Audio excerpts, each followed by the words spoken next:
What's up, guys? Welcome back to the channel and welcome back to another episode of the Bearded Beanie Review, where we talk about movies, games, TV shows, and all that good stuff. If you got anything you want me to check out, review, drop it down below in the comments. I'd ask that you please hit that like button, hit that subscribe button, and hit that bell for notifications so you'll know when I go live and when I upload videos or stream or whatever the hell I'm just doing on that random day. By the way, don't look me directly in the eye. As you can see, the shirt is warning. Don't look me in the eye. It's been a rough holiday season, but nonetheless, with the Matrix releasing and trying to bring back a bit of nostalgia for the crowd and whatnot, let's sit down and talk about what they hit and most definitely what they missed. So let's get started. Okay. So, oh, by the way, before I mention this, spoilers ahead because it's a lot that I thought was wrong with the movie that didn't need to be in it. And it's a lot that I thought the movie should have focused on more rather than what they did. And I think that would have made, for one, a better story and a most definite way to push the franchise forward if that's what they were looking forward to do.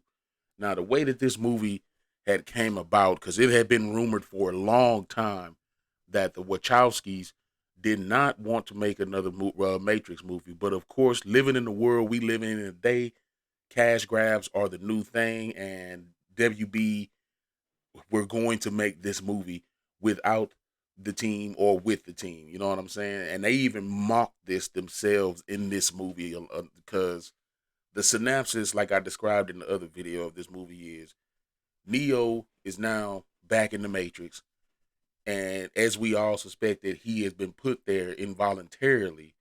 And it appears that either one, you of course, we don't know what's going on with Zion at the beginning of the movie. We don't know what's going on with the real world. We're just solely focused for the first good hour or 45 minutes or so of the movie on Neo trying, just not feeling settled in this world. You know what I'm saying? It's not, it's focused on Neo not being, wondering if he what he remembers or what he's seeing in his dreams actually happened or whatnot. All along while this is happening, he's also living in a matrix where the first three Matrix movies were a video game detailing everything that went down in the first movies. So everybody is just pretty much living alone, living in the matrix again, living with the truth, and it pretty much ignoring it. Kind of like a art imitating life kind of thing, like I said in my last video. But yeah, so we spend the first 45 minutes to an hour pretty much waking Neo back up or whatever. And throughout this whole time period, this whole time you're just getting flashbacks of the first three matrices to fill in the plot holes and details that you may not know. Which is why I said there's no need to go and rewatch all three of the movies when you could just watch this one, because they pretty much just flashbacked every damn thing that you knew from the first movies to pretty much piece together all the places and the stuff that Neo's going through and the reasons why he's seeing these things or the people he may know or remember or whatever. And yeah. So he's basically being, and we all knew this. You get that feeling off the muscle as soon as the movie starts. There's something up. You know what I'm saying? Why is the Matrix going again? We thought it was over. We knew the machines weren't done, weren't destroyed or whatever, and humans still live. But why is the Matrix still going? Well, the Matrix is still going because computers, machines, they want to survive just like humans want to survive, and the way that they get their kicks and pleasures is by running programs that they were programmed for by humans, imitating humans in the Matrix. You know what I'm saying? But basically, in the real world, it's the story stands as it was. Humans are batteries, and with the first three Matrices being the way it went going down, so the shit going down the way that it went down in that movie, it's set up to the point where, okay, the machines and the humans had peace, which is still standing in this movie. You know what I'm saying? But it goes a little deeper than that, and I'll explain that once I move past uh into that area. But okay, so after the new team, which is led by uh Captain Bugs, who's probably one of the best characters in the movie aside everybody else. I mean, everybody else just quiet and cold and just stands there. They get introduced or whatever, but they just stand there.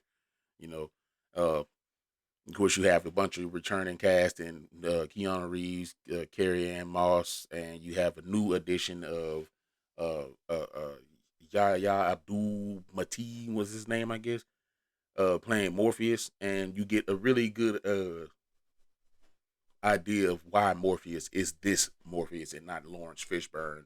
You know, it's very well explained, and you can check it out because they basically go to say that after everything, uh, when Neo was placed back into the Matrix, he coded a version of Morpheus so that somebody would basically find Morpheus if they were looking for him, and he would lead them to Neo, hence rescuing Neo, which basically happened in this movie and whatever. So after Neo's rescue, we get caught up on what's going in the world of Zion, the real world.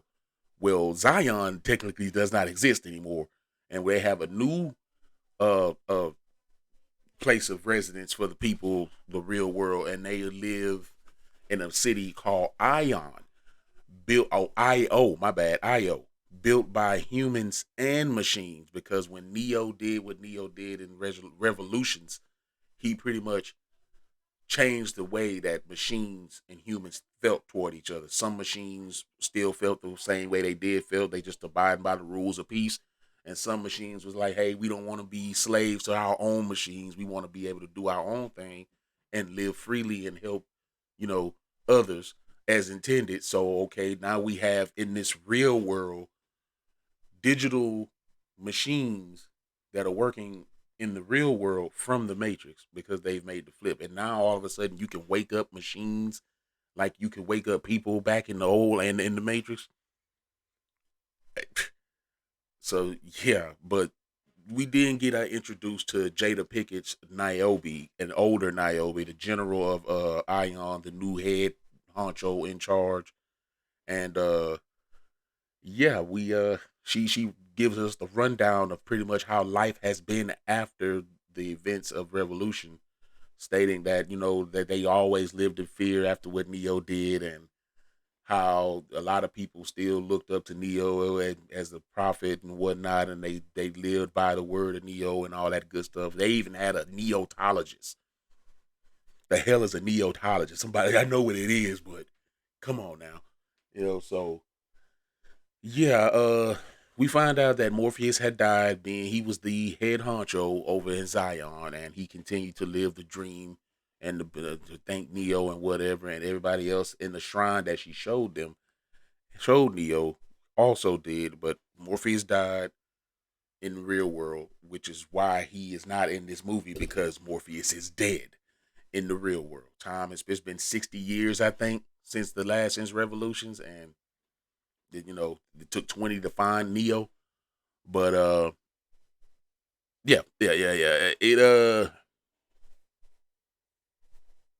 It pretty much fills in that gap. But that was the part where I was telling y'all where the interest of the movie comes in, because life after the revolutions was something that was, I don't know, thought about. People wanted to know what the hell happened after all that. You know what I'm saying? And now that we actually got a good idea, I would have liked to explore how the machines and humans began to work together, how machines got to going, began a war with each other, because that's also an issue, because they warned the people in the Matrix about a new power arising, and that power just so happened to be Neil Patrick Harris's as Neo's handler. Pretty much in this version, in this movie, Neil Patrick Harris was the man working for the suits, as he called it, who was in control of Neo before everything went to shit. Um, Another point about this movie that really sucks is the fighting. Now we know the action and the fighting are subpar to say at best. I mean, it was okay, but it was not what we were used to when it came to the Matrix. High impact, speed, explosions, you know what I'm saying? Fight scenes, brilliantly choreographed. None of that shit. None of that. It was just a plain stale 2021 action flick that was directed by Lana Wachowski, not the male counter version of her from back in the day. And not to mention, the movie probably felt the way that it felt because, yeah, I'm pretty sure Lana had some help from her sister. You know what I mean? But I'm pretty sure this is all from the mind of her because they said they weren't going to do this movie, and Warner Brothers was like, "Look, we gonna do it." And if Warner Brothers would have went off and did this by themselves, can you imagine how much worse it would have been? It wasn't bad. It was watchable, watchable once, watchable twice, maybe three times, but it was not as good as it was as the last Matrices were, and that was the problem, and that was to be expected. Living in 2021 in a world that's so different, that some of the things that happened in the movie that revolutionized the way movies are made had to be watered down. I'm just saying. So yeah, the new guy that played Agent Smith. I mean, I like the dynamic between Neo and Agent Smith and Trinity. How the world is pretty much built around Neo. Anything, anybody, and that he has his vices. He has his love interest in Trinity. He has his mortal enemy in Smith. He has all these other guys around him that believe in him that are meant to build him up. It's a system. It's a code. It works together. You know, and you know it it's good. I like the dynamic of how they portrayed this whole thing. You know what I mean? Like, oh, it was a story, but the story was myth, was real, and it came to life. But now we're gonna just use the last Matrix to basically keep him in line, because basically the main thing with the machines was the reason why they kept Trinity and Neo together together, because together they produce more power for the machines. So yeah, the machines practically, not, I ain't gonna say stole Neo and Trinity. They just never returned the bodies. It was like, man, forget it. We're gonna rebuild it, and they show what happened to Neo and Trinity while after they died. Because yes, they did die in revolutions, but the machines pieced them back together and brought them back to life. But they just, every time they brought them back to life, they would have this rebellious nature in them, and every time they get too close, they cause some kind of electrical current that would blow out everybody or blow all the machines and blow stuff away. So they basically got it to the point where they keep them just so close. You know what I'm saying? To where that they can still feel each other and generate more than the power that they were generating. And I mean, the movie was good. It was a good watch, and I'd recommend you go watch it. It's just that it wasn't as Matrix as weird as it wasn't as Matrix can be. You know what I'm saying? It was a new version of a Matrix, and I guess it was a, like I say, it was a hit slash miss. I liked it, but it was things that I could have dealt without, you know, and it was things that could have been better, such as the fighting and the action. I mean, that's what the Matrix is about. They had these guys sitting around here trying to get ready for Neo I mean, Neo, but to develop the Matrix 4 video game, just like they developed. I mean, the whole damn thing was verbatim. I'm pretty sure that conversation is what happened in the office with Lana Wachowski. Look, we want a Matrix 4. I don't want to do a Matrix 4. Well, if you don't want to do a Matrix 4, that's fine. But we own the property to the Matrix, and we gonna do that shit regardless, with or without you. So you can be on board, or you don't have you can skip out. And that's pretty much how it was presented to Neo in the movie. You're gonna make a Matrix 4, regardless of your feelings about the situation or how you feel and how unstable you are, because we're gonna do it with or without you. So they began working on it, and yeah, it just spirals all out into what we see later on in the movie. Neo waking up, Neo wanting this overwhelming urge to just want Trinity, and you ever notice that he just, there's no other programming in him but just to need Trinity next to him. So yeah, I mean, we go through all this. I mean, the last fight scene, the whole uh the whole ending of it has led up to the end of the movie, the last action, third act. It was okay. Had some action. We learned Neo got some new moves, and that the Matrix can work differently. We learned that the Oracle Seti from the little girl from the movie that talked to Neo in the last ones, she's the new Oracle as we expected, and we know that. I mean, the fact that the world has changed, that I do give it. The Matrix, the world of the Matrix has changed. Machines are not just killing machines. They are actually working with humans. They have a different purpose. They actually exist in the real world via machines. You know what I'm saying? Helping colonize, helping grow and survive and whatever. And the door was left wide open for a sequel, for another sequel. And I wouldn't say another trilogy, but probably another movie. And then there you can see where you go after that, judging on how well this movie does. So, with that being said, The Matrix Resurrections, go check it out. I give it about a good 4 out of 5, like I did last time. Maybe 3.7 out of 5. It was a hit or miss. I liked it. I'd watch it again. And yeah, that's that, guys. I hope you enjoyed the video. If you stuck around this long, appreciate you. Don't forget to hit that like button, subscribe if you're new, that bell for notifications, and all that good stuff.